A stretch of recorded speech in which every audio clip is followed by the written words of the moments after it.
and welcome to Inspired Earth. It's been a couple weeks, and I'm sure that a lot of people are wondering what happened, and thank you to the people that had reached out. I had just gone through two really big losses back to back, and was kind of just needing some time to process everything, and now I'm back, and we're recording an episode, and that's good. Thank you to everybody that had reached out. Like I said, so we're going to be talking about something a little bit heavier today in that regard, because I think that a lot of people are also dealing with similar types of things. Maybe not the exact type of thing that I was dealing with, but everybody's dealing with a lot of strong emotions, and that's definitely what I had been going through, was some really strong grief and loss. And grief is probably one of the hardest human emotions, so I'm sure that you guys are understanding about me taking some time off to come back and have an inspired outlook.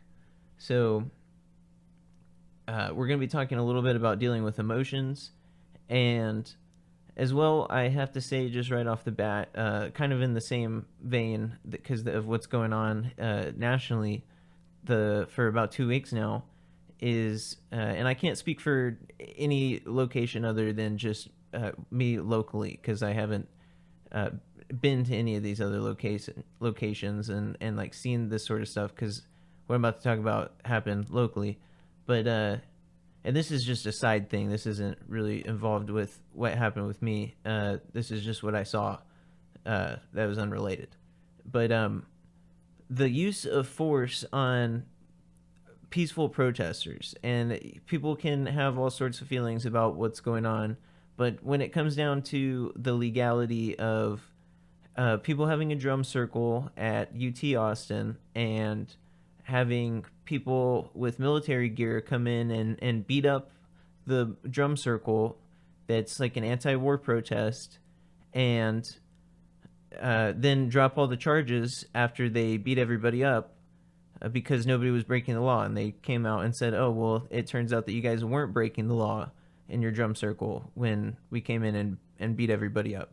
So what does it mean if they drop the charges after beating up a bunch of peaceful people, and they used the military gear and police to do it? It means that our state dollars, our taxpayer dollars, were used to suppress peaceful citizens of the United States from peacefully voicing their concerns about crimes being committed by our tax dollars and our munitions in our name by our government, and then they come in and beat everybody up saying that, and then drop the charges. That means that nobody was breaking the law. So that was obviously violent repression of free speech. So it turned it into a free speech issue, right? It started out as an anti-war thing, and then it got turned into a free speech type of thing, because that's illegal. You can't just go in and beat people up that are sitting around drumming because they're saying to stop the bombs, and use force on people like that. And that was just one day, but I just had to get that out there. I had to say that the use of force on peaceful people is not acceptable, and we should all be horrified by that, and upset. And that kind of leads to what I'm talking about, that you can be like upset about this sort of stuff, but you still have to deal with it. And I'm going to talk about how to deal with intense emotions right now. And we're going to start off with Psychology Today, which kind of also has some mixed type of stuff, but this is really good. This is from a series of Anxiety Jedi, which I encourage everybody to read. It's like free. It's just a 2-article thing. It's like 2 pages. But it says, the problem is not anxiety, but how we respond to it. While safety behaviors reduce anxiety in the short term, which provides relief and is highly reinforcing, they actually strengthen threat beliefs and anxiety problems over the long term, which can lead to anxiety disorders. This is because when we quickly move to escape a situation that our brain is misinterpreting as threatening, we can't learn through experience that the threat is not real or as bad as we imagine. Even if it's a true alarm, it's rare that we need to act urgently. Worse, your brain literally watches your behaviors, and when it sees you acting protectively, it assumes the threat is real, and because safety behaviors are always a form of avoidance, they get in the way of doing what is most important and meaningful in our lives. So the problem isn't anxiety itself, but how we instinctually respond. We believe the sirens going off in our body, whether the perceived threat is real or not. Then we automatically obey the anxiety and act urgently to escape, get control, or avoid the threat, thus reducing the anxiety. In the case of false alarms, which happen all the time, the majority of the alarms going off or anxiety or threat triggers that your brain encounters, they're almost all false alarms. Because we're not typically in danger, like when in our lives most commonly, at least where we live for now. These safety behaviors keep us struggling with phantoms and stuck in defense mode while the important things in life pass us by. Becoming an anxiety Jedi. What then is needed to handle anxiety in a more skillful way? How do we become, in the wise words of one of my clients, an anxiety Jedi? And I'm reading from a psychology thing. I don't have any clients. I'm not a therapist. I forgot to say that at the beginning. Here's your disclaimer. I'm not a therapist. I'm not a scientist. I'm just reading some helpful articles, and I hope that it helps you guys, like it's helped me over the years. These are things that I've come back to over and over, tools that really help, especially with extreme type of pain and like trauma, that sort of stuff. This will definitely help. So it's helpful to see the fundamental principles at work. Anxiety, indeed any internal feeling, is not the problem. It's our instinct to avoid what is aversive. In fact, avoidance is a core feature of most psychological problems that keep us stuck. And think about this, sorry to keep on interjecting, but also think about this not only emotionally but societally. And if like a whole group or a whole nation is all avoiding stuff, how does that impact maybe like the alternative energy situation or our economic situation or all of these different types of things? Our emotions impact our whole lives. So obviously this is going to impact all of society. If we're stuck, we're avoiding, we're stuck in this cycle, and it talks about up here that it's like a repeating cycle. Like your brain sees you doing these things and it confirms it, and then and it's like a vicious cycle. You get relief and then you go back into it. So if you've noticed, a lot of these things are about cycles and patterns. So yeah, it's kind of top to bottom, like this all interacts with. And we're going to kind of talk about that as well here in a second, which is kind of interesting. I didn't mean to tie it in like that, but it kind of works. So it's our instinct to avoid what is aversive. In fact, avoidance is a core feature of most psychological problems that keep us stuck. Perhaps it's no surprise that exposure, facing what feels threatening, staying with anxiety, is a fundamental mechanism of learning and growth. Exposure often results in corrective experience, disconfirming the threat. So eliminate or telling your brain that it's not actually a true threat, thus reducing anxiety over the long run, increasing confidence in one's ability to cope, and creating the freedom to choose your behaviors more wisely. This is why exposure is a common process across all psychotherapy approaches. So it's talking about freeing you from this cycle of behaviors that sometimes, a lot of people don't even realize that they're in. And it's really hard. This is like some deep stuff, what we're talking about. But if you keep on just like going to places that you don't mean to go to, and I don't mean like physically, I just mean places in your mind and emotionally, and you're trying to work away from it, but it keeps on sneaking back up, this is kind of how it is with you're avoiding it, not anybody in particular, but avoiding it is making it to where you can't process it. And by avoiding it, you are providing relief to yourself, and that makes it to where you don't process it, and then it comes back up, and you avoid it, and then you get relief by avoiding it, and you see what I'm saying? It's a circle. And you have to stop that in its tracks to be able to get freedom to choose your behaviors wisely. This is like almost a form of mind control. And it's funny because you can use that interchangeably of control your mind or mind control. Are you going to control your mind, or is your mind going to control you? That's kind of what we're talking about here. And becoming aware of your mind. What is your mind even doing? A lot of people do not get to know themselves deep enough to start asking these questions, and it's really a big problem. A lot of people need to have deeper knowledge of themselves and their emotions. And this is also why the first skill of Anxiety Jedi is learning to mindfully allow anxiety, which is exposure, instead of resisting it, which is avoidance. Now that you understand how your adaptive alarm system works, this is the end of the article, so people can go back and read this. This knowledge can give you the courage to ride through the anxiety storm. Now you understand your adaptive alarm system works. This knowledge can give you the courage to ride through the anxiety storm. All of those bodily sensations, feelings of fear, and urges to escape that accompany the anxiety alarm are very uncomfortable, but they are not dangerous or unhealthy. The practice of allowing anxiety starts off as distress, tolerance, gritting your teeth, but as you bring more awareness, curiosity, and kindness to the experience, you will learn to accept anxiety in the moment whenever it arises.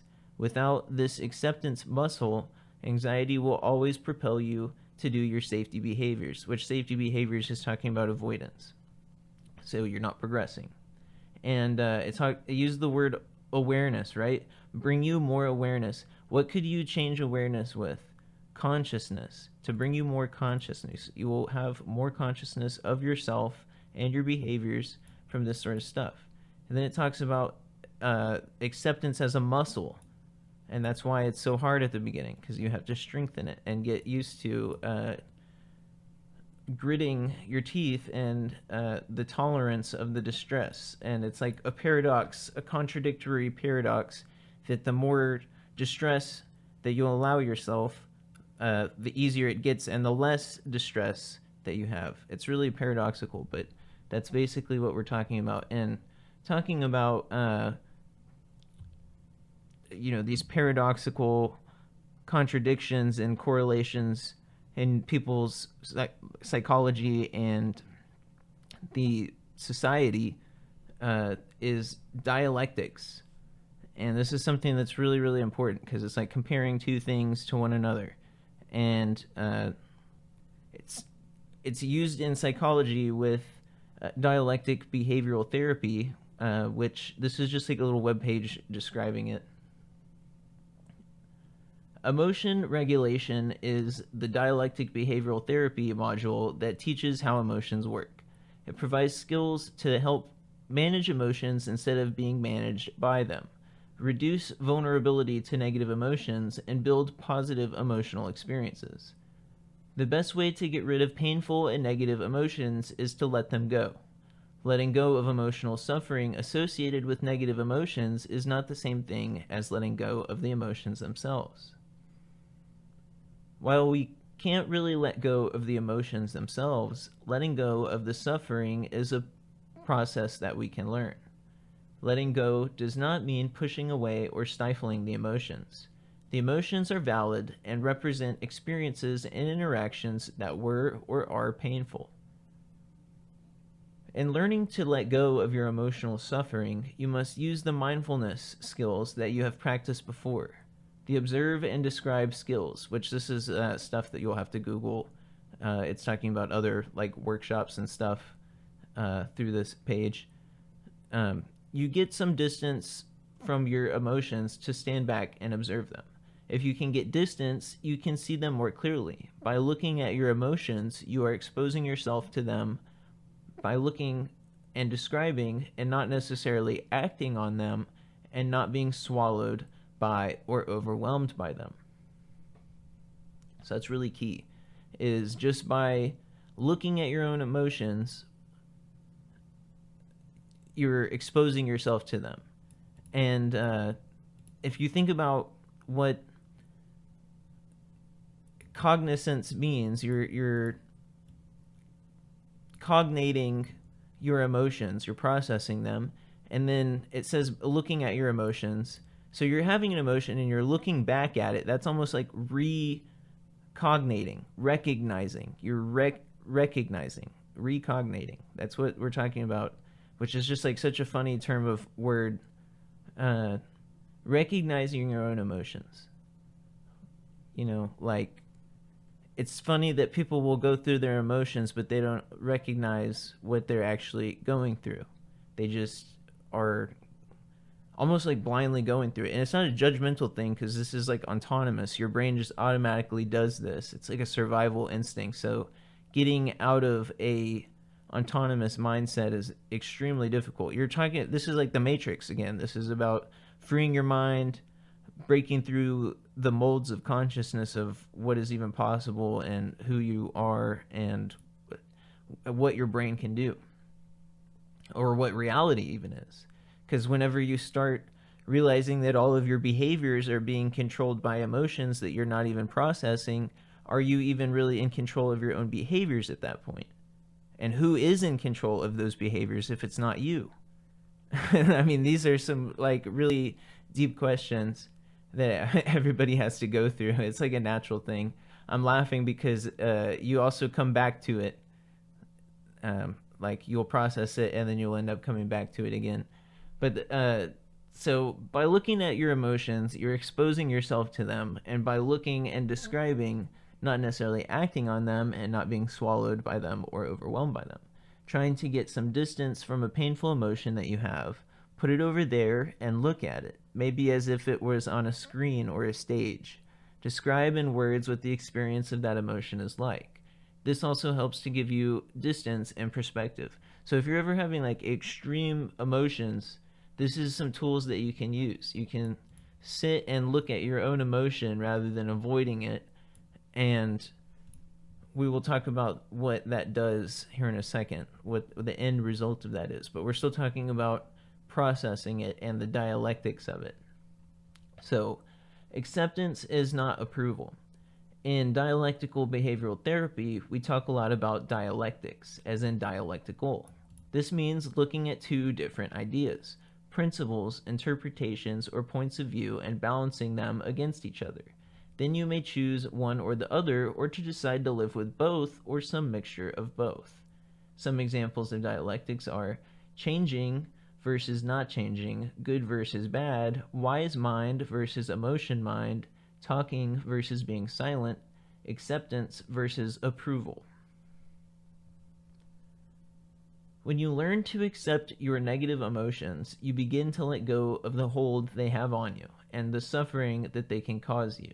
Accepting your emotions, letting yourself realize that you have these emotions and that they are real and valid, is not approving of your suffering or approving of the events that preceded these emotions. You do not have to approve of our negative. We do not have to approve of our negative emotions as we learn to accept them. You can choose acceptance without choosing approval. That's dialectic. This can be challenging. It can feel like accepting that you have these terrible, painful feelings means that it's okay that you feel so much pain. But when you understand that you do not have to approve, that you only have to let the feelings in and acknowledge that they are there, accepting them in that way is not such an impossible process. Steps for letting go of painful emotions. Observe your emotions. Acknowledge that the emotion exists. Stand back from it and get yourself unstuck. You may find it helpful to concentrate on some part of the emotion, like how your body is feeling or some image about it. Practice this particular skill. It says what skill. I've never taken this course that they're talking about, so I don't know what that is. Don't let yourself get sucked into emotion. Keep it just far enough away that you can observe without getting swept away. Experience your emotion fully. Try to experience your emotion as a wave coming and going. Don't try to push the emotion away. That makes it bigger, and it increases your suffering. Don't reject the emotion. At the same time, do not hang on to the emotion. Don't rehearse it over and over to yourself. Don't escalate it or make it bigger. Sometimes when you feel a very painful emotion like anger or deep grief, you hold on to it or intensify it, making it stronger or bigger in your efforts to deal with it or to try to give it your full attention. Try to not do this and just let it be. Remember that you are not your emotion. You are not your emotion, and your emotion is a part of you but is not all of you. You are more than your emotions. Do not necessarily act on the emotion. Having the emotion does not mean you have to act. You may just be sitting with the emotion. Often acting can intensify and prolong the emotion. That's really important. A study just came out and said that, or showed that that people that act out in anger, like in rage rooms and stuff, actually are not getting rid of their anger. I mean, that's like super individualized and I feel like generalized, but it's kind of, it's on the same psychological and physiological type of thing, that if you're like raging out, you're intensifying the emotion. So you're not escalating your brain, you are escalating it. So remember times when you have felt different in order to remind yourself that emotions change and you are capable of variation. Notice your feelings are having at the same time you are feeling the strong emotion. Respect, love your emotions. Practice loving your emotion. This can be a difficult concept. Why would you want to love painful emotions? Don't judge your emotion. It's not good or bad. It's just there. There are no bad emotions, just emotions. Anger, fear, sadness are all painful emotions, but they are not bad. Everybody has them, and they are just as valid as the happy emotions. Practice a willingness to experience and radically accept your emotions. Talk to yourself and your emotions kindly. So, wrapping up at the end of this one right here is it talks about this is difficult stuff. It takes time and a lot of practice to get the hang of it, and more practice to get it to be a natural response to pain. One small thing you can try, and try it in a simple situation. Try using the above steps in the following scenarios. How do you feel when the mail is late? How do you feel when you lose something important? How do you feel when you get scared watching a movie? And ask yourself other scenarios of how are you feeling and why during triggering moments, and you may be surprised at what you're actually feeling. It might not be what you think, which is really strange. But here we have with some more on dialectical behavior therapy, talking about emotions and mindfulness and like what to do with your emotions during these intense moments. And that actually has to do with Buddhism too. I'm not sure if anybody's ears are ringing on that, but this has very similar things to do with Buddhism, which is pretty interesting. Talking about how holding on to attachments will cause pain, and you have to just let go, and letting go is what gives you relief, which is kind of interesting. But a surfer doesn't fight the powerful ocean wave. He moves with the wave riding its natural tide. Riding the wave is a psychological practice of surfing your own powerful and negative emotions. Fighting emotions such as sadness and anger delays the acceptance of these emotions. Riding the wave is about allowing your emotions to be with you and without acting ineffectively. Like a tidal wave coming and going, you will get back to a place of calm rather than emotional turmoil. Riding the wave is part of a larger behavioral psychotherapy model called dialectical behavioral therapy. Originally designed to treat patients who were suicidal, exhibiting self-harm behaviors, as well as borderline personality disorder, now dialectic behavioral therapy is designed to treat depression, eating disorders, anxiety, and other mental health challenges. The overall goal of DBT is helping clients create a life worth living. Anyone can benefit from utilizing DBT skills. Just as the waves in an ocean change, so do your emotions. Like waves, your emotions might be calm and peaceful one moment and at another rocky and unpredictable. In times of distress, one can experience emotional hyperactivity, also known as dysregulation, and cope with intense emotions in harmful or ineffective ways that can make the situation worse and cause someone to neglect long-term priorities, goals, and values. So, once again, reflect on that societally, as like all of America or all of humans are not dealing with our emotions, and we are avoiding the bad stuff and neglecting our long-term personalities, goals, and values, like the planet and our communities, and that sort of stuff. So this is kind of an example of how individual change affects social change, and how if we can get these skills out to people to where they have better coping mechanisms, then they will be able to respond better to things. When you become dysregulated, it's challenging to control and manage intense emotions. You may be flooded and inundated with feelings and harmful urges. There may be a feeling of hopelessness as the emotions are too overwhelming to deal with. This is when riding the wave comes in handy. Urge surfing or riding the wave involves observing and coping with the experience without trying to change it. The more frequent tendency is to escape and or attempt to fix an uncomfortable state of being. So riding the wave, sitting with the discomfort, may seem unnatural. A surfer goes with the flow and rides a wave to its natural conclusion. Often, intense feelings and urges seem like they will never end, leading us to amplify the experience and act on impulse. But we want to ride the urges until they ebb and wash out, just like the ocean and fluid and water. Thinking of emotions like a fluid is really interesting. Constantly flowing back and forth until they're at some sort of balance. Riding the wave allows one to sit with his or her discomfort, sorrow, and pain instead of fighting the feeling by acting impulsively and engaging in harmful and self-destructive behaviors.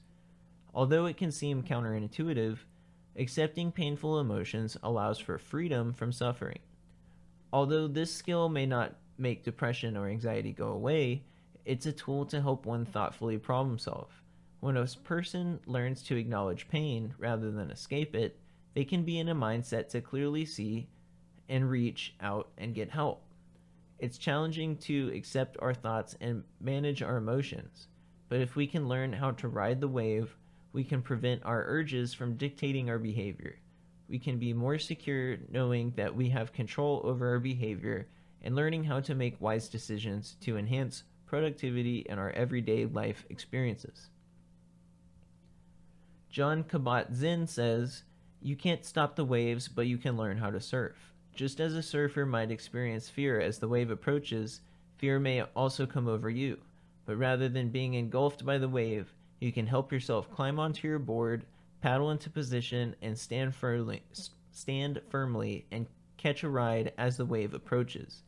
The wave no longer takes you down, and you can ride the wave back to the safety of the shore."